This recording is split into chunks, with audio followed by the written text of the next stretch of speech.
оновлюється наша малинка. В тому році вся пропала, а в цьому вже дала купу нових діток. Вона молода і сповнена сил.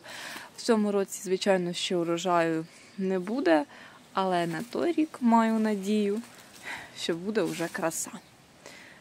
Я просто не можу намилуватися цією зеленню. Дуже гарні кущики.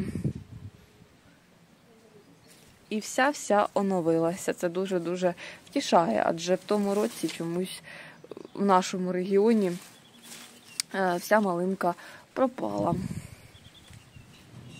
Яка краса. Це, до речі, кущі білої малини. Вона дуже здорова, крупна і дуже смачна. Люблю особливо білу малину.